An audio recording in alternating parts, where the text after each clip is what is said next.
The Corio Bay's program is in place to raise the profile of Port Phillip and Corio Bay, to get people connected with their front yard, the beautiful water, and all the inhabitants that are there and how litter and their actions impact on our waterways.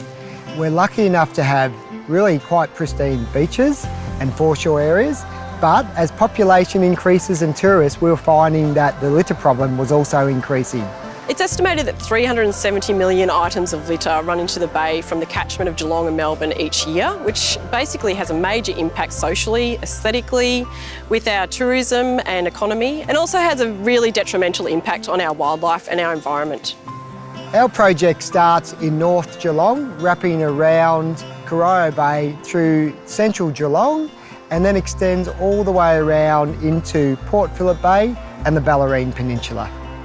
We have a range of initiatives as part of the Corio Bay's program. Essentially, behaviour change through education, information, helps the community to understand why litter is a problem and how it can affect the marine environment. When the Corio Bay's program approached us about putting some of their Be a Hero species on our infrastructure, we grabbed at the chance, and we've got most of our bins along our 17 kilometres of coastline with the stickers on now. We're lucky enough in this program to have a marvellous connection with schools. We have a number of schools in Geelong and on the Bellarine, primary, secondary and tertiary even as well. They learn about their community, the ocean, how to look after the environment, looking after rubbish, making sure that they don't litter when they come here. We also try and take a little bit of rubbish with us to just encourage looking after the environment. Last year we learnt about the dolphins, and one of our sporting teams is now called the Dolphins. It makes me feel really good about looking after the environment. It's a good way to learn because it's fun, but you still are learning things that are important. The reason why the City of Greater Geelong got involved in the program is it involves the community, and in particular school communities, and it teaches them about what's happening in their own backyard. Volunteers are essential to this program.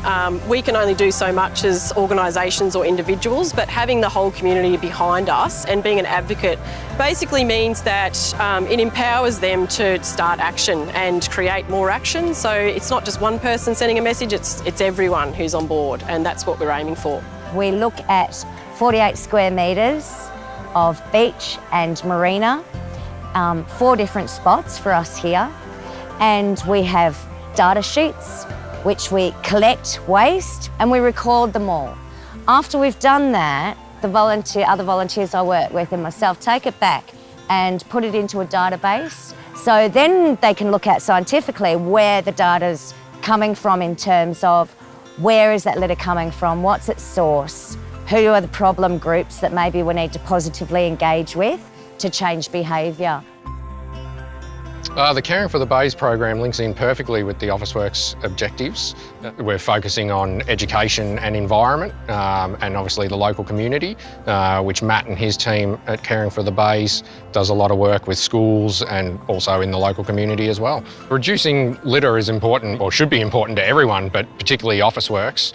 You know, being a major retailer in the local area, we want to focus on obviously reducing our impact on the environment, not only through our processes, but also, you know, in our local area, which sort of starts with our car park and sort of local streets. For myself personally, you know, I'm a Geelong local and 23 years with Officeworks, majority of that at this store. I'm a swimmer, I'm a surfer, I get out to the beaches and the bay, so I want to look after it as much as anybody. Over the years, we have actually seen a lot of rubbish, especially around our stores, and at the back of the store at Corio here, there's a creek that runs into the bay.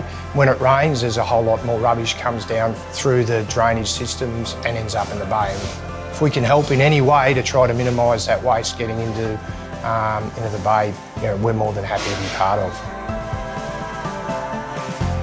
Not one of our signage areas have been tagged or graffitied, which is a major thing in terms of showing respect for the program and the value of it, so which has been fabulous. It's a real grassroots kind of movement, a hands-on movement where I feel like I'm doing some good for my backyard.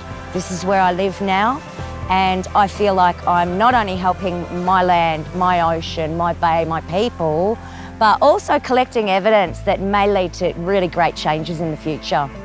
We love the Caring for Our Bays program.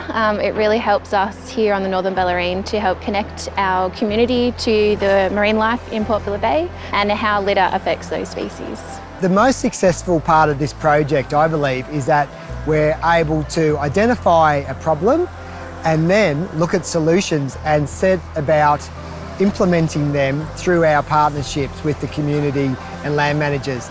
Now we've got a trend that's showing decreased litter at sites where it was a problem, and that's creating that behaviour change, and I'm confident that'll continue.